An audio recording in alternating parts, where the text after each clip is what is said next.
Hello and welcome to this newest episode of Unearth Horticulture. Yes, I am holding a Phalaenopsis orchid. This bad boy has been in bloom for a little while now. Phalaenopsis orchids are one of my favorite houseplants to collect because of their ease of care and because they're the ultimate winter plants, the ultimate winter houseplant.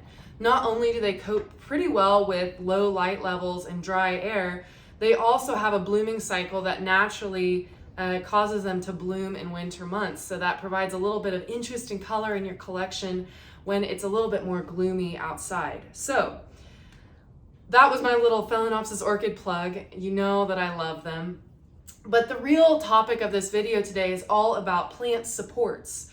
So you can see I have a stake here in this orchid, and today I want to talk to you about different types of plant supports, ways you can utilize them to your advantage, to your plant's advantage, and ways that you can incorporate them without injuring your plant's roots too much.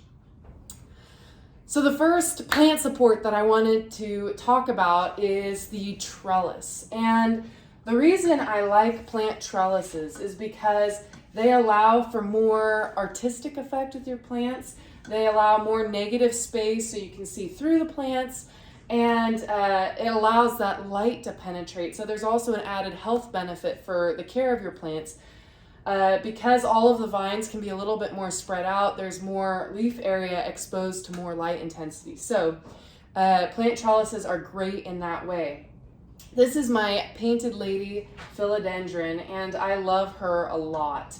And I have a little honeycomb trellis in here, and it just really, I have to rotate her every once in a while, every couple weeks, but you can get the gist of it.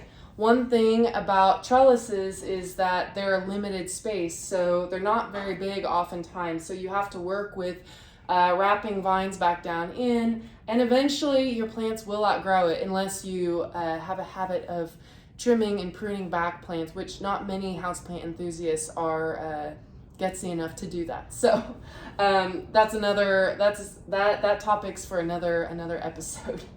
Anyways, plant trellises. Next, we are going to talk about dowels and poles. And I have my dragon tail plant here, and I'm going to pull it forward so that you can see it a little bit more distinctly. I actually have a couple of dowels stuck in here. I made these myself, and I have been literally laddering this plant back and forth on these poles, back and forth, because I want it to be a little bit more mobile so I can move it around. And it makes it a little bit more easy to repot and take care of. One thing I will mention at this point is you can use command hooks for really aggressive plants that you want to allow to trail out, that you are okay with growing like monsters. Command hooks are a great way to incorporate plants in your home into your botanical oasis.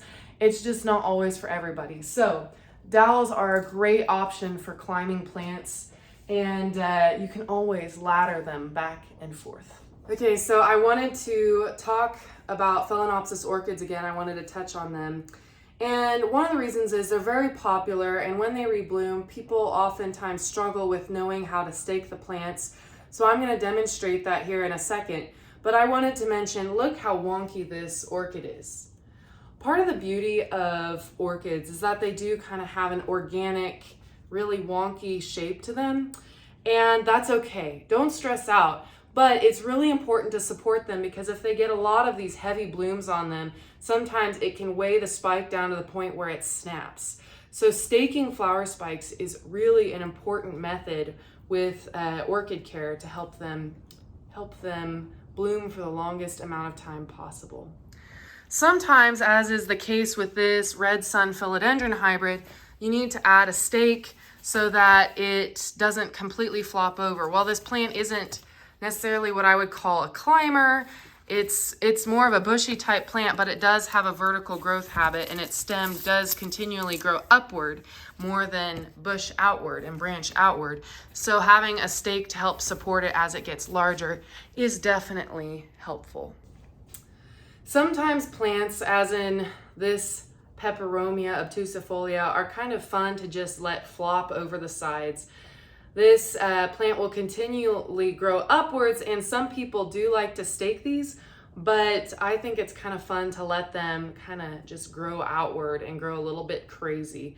Eventually I will give this guy a prune just to help it stay a little bit more compact, but plant supports are not always necessary, and I wanted to point that fact out. This Prince of Orange philodendron is a fine example of what I was talking about earlier with the phil hybrids. They don't really climb per se, but they kind of do. They're just really short nodes here. You can see the nodes are really short along the stem, and as they get older, they can get very tipsy. So I have a really measly stake in here to help support it, and I need to change that out.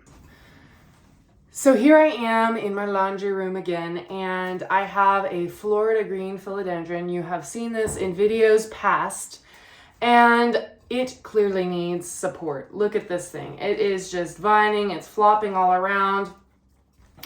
Its growth habit changes every day because it has no structure. So I'm going to stake it and show you an example of what I use.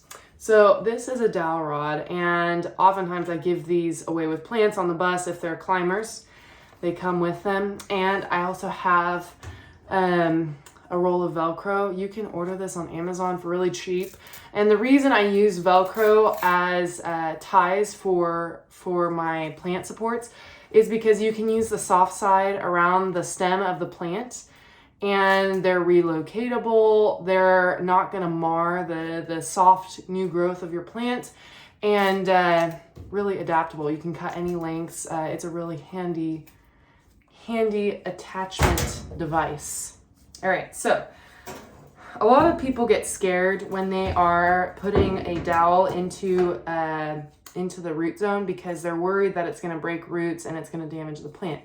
Well, if you're just to jam it in there and be all like really do some damage with it, first of all, the dowel won't stand upright because it needs those roots itself to support the weight of the stake in the upper plant. So it's important not to overdo breaking the roots and moving the soil around. Especially if you're repotting a new plant, you'll notice that sometimes the dowels get tippy or poles get tipsy. So you want to have something with a sharp point, a sharp tip, especially if it's a pole that's going to be a wider diameter.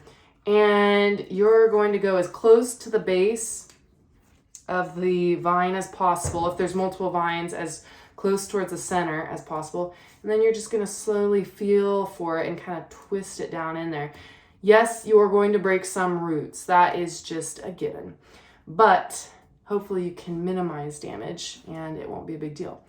So now you got the stake placed within an inch of the root base. Now comes the time for using the Velcro. You need to go get a snips. Okay, so when you're cutting the Velcro pieces, I like to do 2 to 3 inches depending on the diameter of the stem. And like I said, you're going to use the soft side of the Velcro around the plant instead of the rough hook side of the Velcro. Voila, first one done. You can see that there. Looks pretty good. That's the other reason I like using Velcro, is because it's classy. Do another piece here.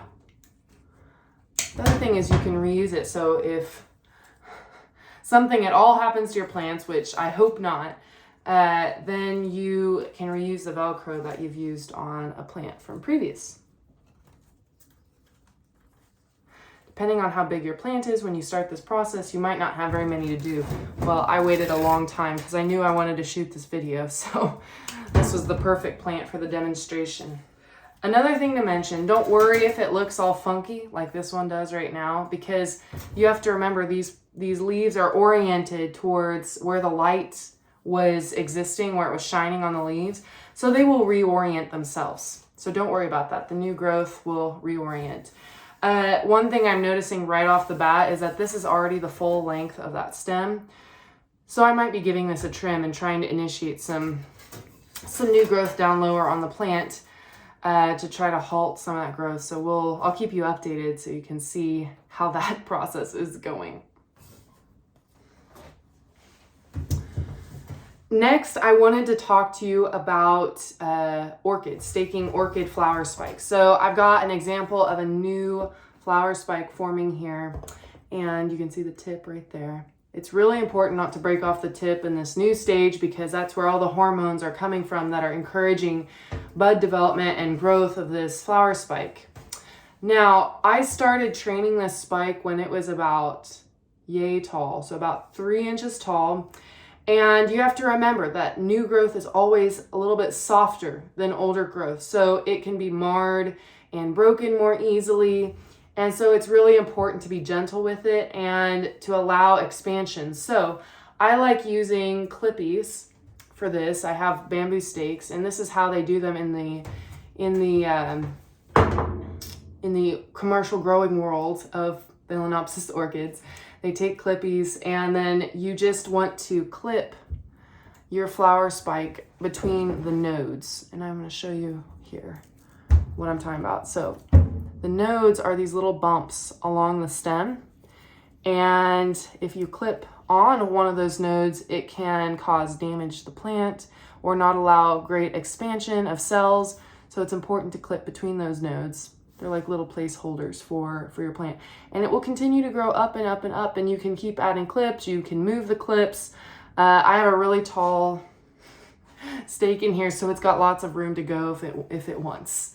So when you put, one last thing, when you put in the stake in the pot, you're gonna wanna do the same thing of like what I did with the philodendron. Just kind of put it as near the base of the plant as you can, or as near the flower spike where that's coming out of, and just gently twist it into the soil and kind of maneuver it around some of the chunkier pieces of bark. You just have to kind of get a feel for it, and don't panic. It's okay. Your plant is tougher than you think.